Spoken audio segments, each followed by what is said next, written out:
जोधपुर से निकलते वक्त एक चीज़ काफ़ी क्लियर थी मुझे कि आज का दिन सिर्फ ट्रैवल का नहीं है। आज का दिन अरावली के बीच छुपे एक बहुत ही खास फोर्ट के लिए है। ये रोड जोधपुर को उदयपुर से जोड़ती है, यानी मारवाड़ को मेवाड़ से जोड़ती है। ये सुन के आपको थोड़ा सा अलग लग रही होगी लाइन, बट ये हिस्ट्री का एक बहुत बड़ा पार्ट है। और बीच में आता है एक नाम, जिसका नाम है कुंभलगढ़। हाईवे धीरे धीरे ख़त्म होता रहता है, कभी वापस आ जाता है बड़ा सा हाईवे, कभी रोड नैरो हो जाती हैं, गांव के अंदर से निकलते हैं और आसपास का लैंडस्केप बदलने लगता है। ग्रीनरी ज़्यादा है यहाँ कंपेयर टू जोधपुर। ट्रैफिक बहुत ही कम है। अगर आप हाईवेज़ पे चलेंगे तो आपको लगेगा आप अकेले चल रहे हो, और हिल्स हर टर्न के बाद थोड़ी और आसपास आ जाती है, तो ये देखने में बहुत ही ज़बरदस्त लगता है। लेकिन फिर वापस रोड नैरो हो जाती है। ये यूं ही चलता रहता है। लेकिन कुछ दूर चलने के बाद यहीं से एक चीज़ समझ में आने लगती है कि कुंभलगढ़ सिर्फ एक फोर्ट नहीं है, ये एक स्ट्रेटेजिक जगह थी अरावली के बीच ऊपर की तरफ, जहाँ पहुँचना ही अपने आप में एक चैलेंज था। ऊपर से ये मंकीज़ रास्ते में हाथ हिलाते हुए नज़र आते हैं। मतलब इतना कुछ आपको देखने को है कि आपका मन भरेगा ही नहीं यहाँ रोड के अंदर से। कभी हिल के ऊपर में आप चढ़ाई पे जाओगे, कभी एक माउंटेन से दूसरे माउंटेन से नीचे उतरोगे तो आपको ऊँटों की सवारी नज़र आएगी। बहुत सारे ऊँट जो आज के समय में बहुत ही कम हो गए। यहाँ ऊँट ही नहीं, लोग अपनी जो पगड़ी बांधते हुए राजस्थान में घूमते थे, मेवाड़ी लोग यहाँ पे यहीं से दिखने आपको शुरू हो जाते हैं जब आप कुंभलगढ़ के नज़दीक पहुँचने वाले होते हैं। इस जर्नी का प्लान काफ़ी सिंपल था। जोधपुर से निकलना, कुंभलगढ़ को डिटेल में एक्सप्लोर करना और फिर आगे बढ़ना उदयपुर की तरफ। बीच में कुछ जगहें सिर्फ क्रॉस करनी थी, कुछ जगहें महसूस करनी थी, और उनमें से ही था हमारा कुंभलगढ़ का किला। फिर ये हाईवेज जो नज़र आते हैं ना, आपको मतलब मजबूर करते हैं कि एक बार तो यहाँ पे ही रुक जाओ। तो 15-20 मिनट तो हम सच में यहाँ रुके थे। रोड से जैसे ही फोर्ट का एरिया शुरू होता है, स्केल का आइडिया मिलने लगता है। वॉल्स नीचे से ही बताने लगते हैं कि ये फोर्ट सिर्फ दिखने के लिए नहीं था, प्रोटेक्ट करने के लिए ही बनाया गया था। जी है कुंभलगढ़ फोर्ट। इस फोर्ट का नाम आता है राणा कुंभा के साथ, मेवाड़ के एक बहुत ही पावरफुल रूलर, जिन्हें आर्किटेक्चर और डिफेंस दोनों की बहुत ही ज़्यादा स्ट्रॉन्ग समझ हुआ करती थी। अगर आप राणा कुंभा के बारे में नहीं जानते हैं तो उनके बारे में एक बार जानने की एक कोशिश ज़रूर कीजिएगा, कोई डॉक्यूमेंट्री देखिएगा उनके बारे में, आपको बहुत ही पसंद आएगी, यकीन मानिए। लोकेशन यहाँ रैंडम नहीं है। अरावली के बीच ऊपर की तरफ जहाँ पहुँचना ही एक नेचुरल बैरियर बन जाता है। एनिमी के लिए ये जगह जीतना मुश्किल थी और डिफेंडर्स के लिए ये कंट्रोल करना ईजी थी। मुझे एग्जैक्टली आइडिया नहीं कि यहाँ से गुजरात कितनी दूर है, बट शायद यहाँ से काफ़ी नज़दीक है, और इसीलिए गुजरातियों के लिए ये फेवरेट डेस्टिनेशन है घूमने के लिए। यहाँ कई लोग गुजरात से आए हुए थे घूमने के लिए, और काफ़ी ही अलग यहाँ पे एक माहौल लग रहा था। राजस्थान में ऐसा लग रहा नहीं था कि हम राजस्थान में भी हैं, क्योंकि इतने ज़्यादा गुजराती थे। समझ लीजिए कि बंगाल से जो लोग उड़ीसा जाते हैं उसमें बंगाली लोग या तो बहुत ज़्यादा नज़र आते हैं या उड़िया लोग नज़र आते हैं। सेम वैसी फीलिंग आ रही थी। अब आप जैसे जैसे अंदर जाते हैं तो यहाँ पे कुछ टेम्पल्स बने हुए हैं, और टेम्पल्स के साथ साथ यहाँ पे एक छोटा सा एक कॉम्प्लेक्स आपको नज़र आएगा। आपको लगेगा कि यहाँ से कहाँ ही रास्ता होगा, बट ये तो सिर्फ शुरुआत है डिज़ाइन की, जो कि आपको एक बहुत ही बड़ा आर्किटेक्चर मार्वल आने वाले समय में आपको दिखने वाला है।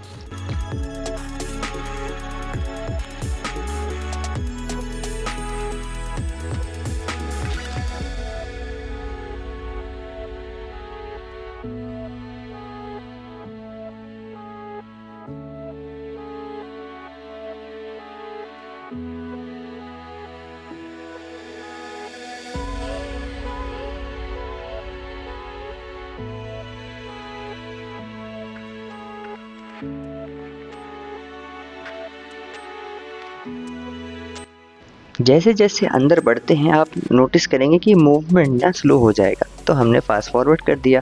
पाथ सीधे सीधे नहीं है, टर्न्स हैं, एलिवेशन है, चेंज है, और हर लेयर के बाद ना एक नया गेट या वॉल मिल रही है।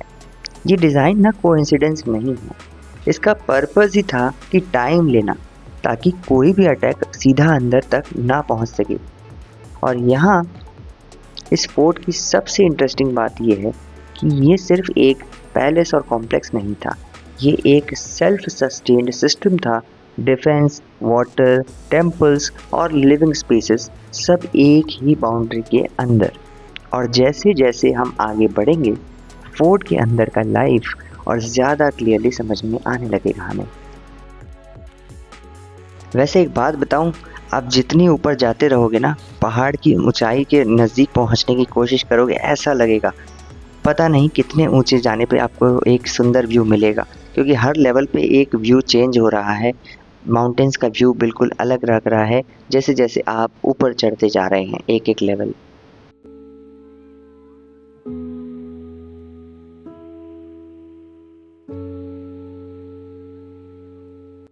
अब मैं आपको डिफेंस एरिया दिखाने वाला हूँ, यानी जहाँ पे कैनन्स रखे हुए हैं पुराने समय के, जो उस वक्त यूज़ हुआ करते होंगे, कभी डेमोन्स्ट्रेशन पर्पस के लिए यहाँ पे रखे हुए हैं, जो कि आप सामने देख सकते हैं।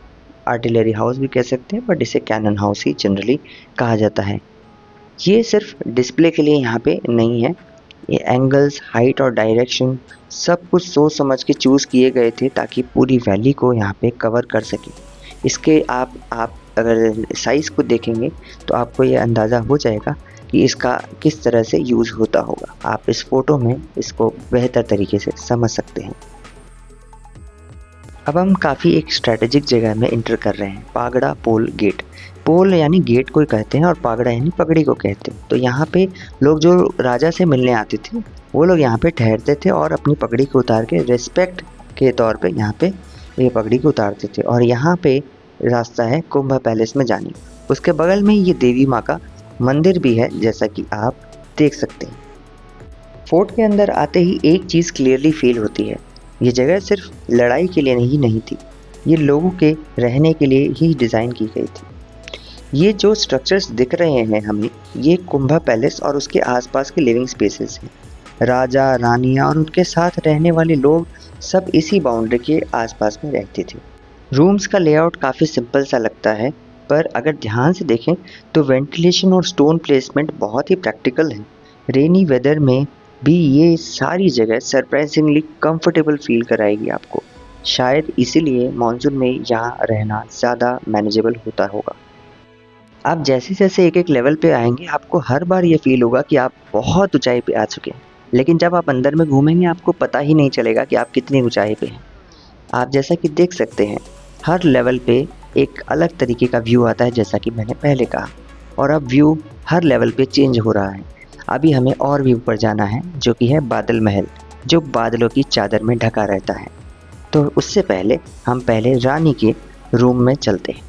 ये यानी रानियाँ तो नहीं है, रानी जिस तरह से रहा करती होगी, उनका रूम जैसा हुआ करता होगा, उसके लेआउट को देख लेते हैं। ये चौक एरिया है और चौक एरिया के अंदर में काफ़ी सारे रूम्स भी बने हुए हैं, मंदिर भी बने हुए हैं। यहाँ सेरेमनी वगैरह सब कुछ हुआ करती होगी, तो आप इससे ये अंदाज़ा लगा सकते हैं। और यहाँ पे ये है एक रूम, उस रूम की लेआउट का आप कुछ अंदाज़ा इस तरह से लगा सकते हैं। ये एक छोटा सा रूम बना हुआ है। अब मुझे एग्जैक्टली नहीं पता कि कौन सी रानी के लिए ये बनाया गया होगा या किस पर्पज़ के लिए बना होगा, बट यहाँ पे कोई ना कोई रहता होगा, उसके लिए ये बनाया गया था उस समय के हिसाब से। और बहुत ही सुंदर, बहुत ही लाजवाब ये आर्किटेक्चर है जो कि यहाँ नज़र आ रहा है। और ये गेट भी आज तब से अब तक एज इट इज़ वैसे ही है। ऑब्वियसली इसकी देख रेख की जाती है, बट ये गेट तब के पुराने अभी भी आपको वैसे नज़र आएंगे यहाँ पे। तो पुरानी चीज़ों को जब आप देखेंगे ना, तो आपको बहुत ही अलग फील आएगी यहाँ पे।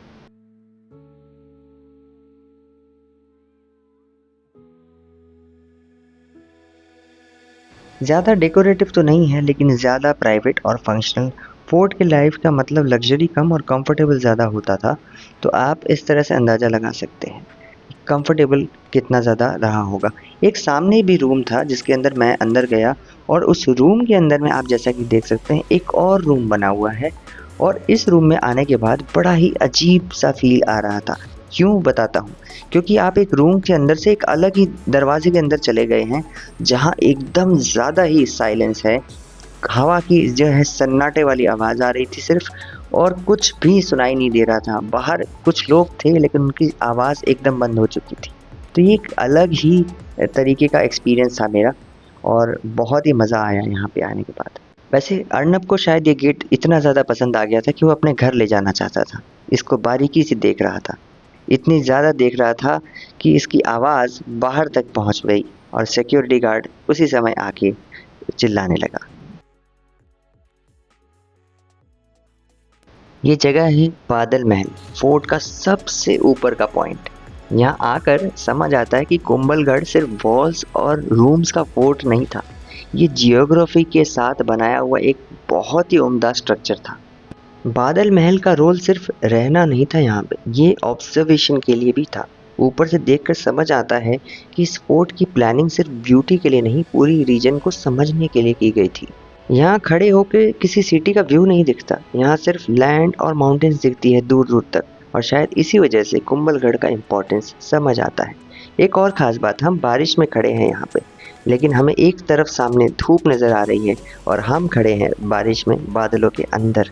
बादल को लिटरली आप छू सकते थे, ऐसा फील था यहाँ पे, आपको मैं बयां भी नहीं कर सकता। बहुत ही सुंदर, बहुत ही ज़बरदस्त।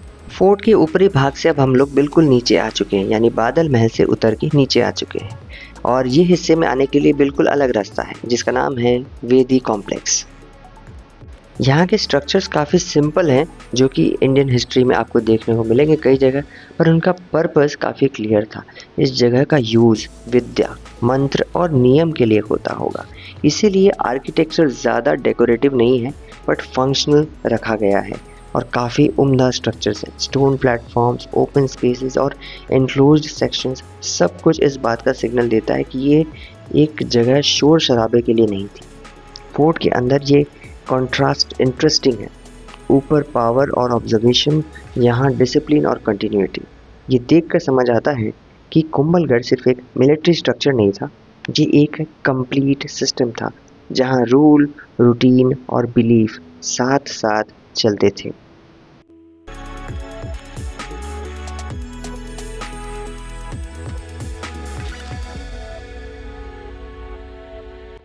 फोर्ट से बाहर निकलते हुए वॉल्स के स्केल फिर से क्लियरली दिख रहे हैं, जैसा कि आप देख रहे हो, और अंदर रह के ना वो चीज़ समझ आती है, बाहर आते ही उसका कॉन्टेक्स्ट और क्लियर हो रहा है। ये वॉल्स सिर्फ ऊपर से इम्प्रेसिव नहीं है, ये पूरे लैंडस्केप ही डिफरेंट है। आपको किसी मूवी के सीन से कम नज़र नहीं आएंगे, आप ठीक से देखिए इसे। जैसे जैसे हम नीचे आ रहे थे और ढलान की तरफ जा रहे थे, फोर्ट धीरे धीरे फ्रेम से निकलता चला जा रहा था, पर उसका प्रेजेंस रोड पर फील हो रहा था। अब जर्नी फिर से शुरू हो रही है, same hills, same Aravalli range, लेकिन डायरेक्शन बदल चुकी है। इस पॉइंट पर कुंभलगढ़ का चैप्टर तो कंप्लीट होता है। जो देखना था, समझना था, फोर्ट के अंदर ही रह गया। आगे का रूट एक नई जगह की तरफ ले जा रहा है, और बीच का सफ़र इस एक्सपीरियंस को नेचुरली सेटल करने का टाइम भी देगा। फोर्ट से निकलने के बाद रोड फिर से बड़ी हो जाती है, हाईवेज मिलने लगते हैं, हिल्स धीरे धीरे पीछे रह जाती हैं और जर्नी एक नई डायरेक्शन ले लेती है।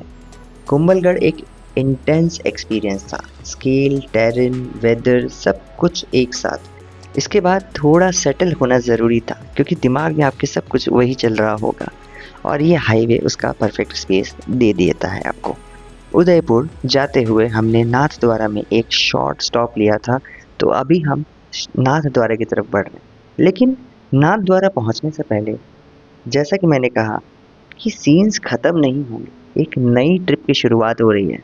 इतने डिफरेंट लैंडस्केप्स आपको देखने को मिलेंगे। फोर्ट दूर चला गया, लेकिन लैंडस्केप आप देखो, बहुत ज़बरदस्त लैंडस्केप है, मज़ा आ जाएगा।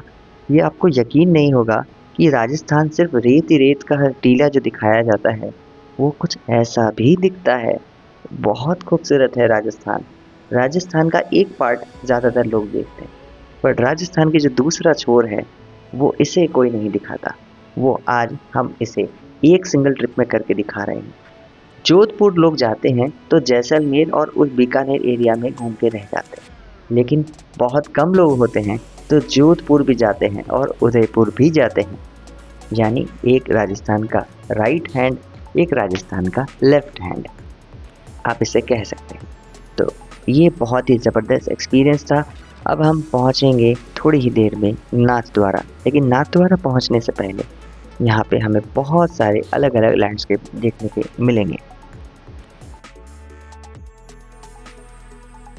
इस पर्टिकुलर स्ट्रेच पे हमने गाड़ी सबसे ज़्यादा तेज़ चलाई थी, 100 से 120 के बीच में। हमने पहली बार पूरी ट्रिप में इतनी ज़्यादा तेज़ गाड़ी चलाई थी, अदरवाइज़ हमने 80 से 90 के बीच में पूरी स्पीड को एवरेजली मेंटेन करके रखा था। लेकिन समय इतना ज़्यादा क्रूशियल था कि हम अगर समय पे पहुंच ही नहीं पाते और मंदिर यहाँ पे जल्दी बंद हो जाता है नाथद्वारा का, तो हम जल्दी पहुंचने के चक्कर में 100 से 120 स्पीड को मेंटेन करने की कोशिश की और पहुंच गए फाइनली। बहुत ही कट टू कट टाइम पे पहुंचे थे। ये आपको मंदिर से निकलने के बाद का व्यू हम दिखा रहे हैं, क्योंकि उस वक्त मंदिर में पहुंचना ही अपने आप में जद्दोजहद थी। अदरवाइज़ मंदिर के पट बंद हो जाते और आरती कंप्लीट हो जाती, आरती होके मंदिर बंद होता है। तो यहाँ आके भी एक अलग एक्सपीरियंस हमें नज़र आया। यहाँ निकल के आप मार्केट में अंदर में डिफरेंट डिफरेंट तरह की मिठाइयाँ हैं, वो ट्राई कर सकती हैं। यहाँ कई सारी गुजराती मिठाई की दुकान है, कई लोग ही गुजराती है, जैसे कि हमने इन मिठाई दुकान से कुछ ट्राई किया था। डिफरेंट तरीके के लड्डू, बर्फ़ी बादाम की, और आपको अलग अलग चीज़ न देखने को मिलेगी। और ये पुदीने की चाय मैंने ज़िंदगी में पहली बार पी थी, मज़ा आ गया था। पुदीने की चाय ज़रूर ट्राई कीजिए। हम मिलते हैं अगली वीडियो में उदयपुर, उसे देखना मत भूलिएगा।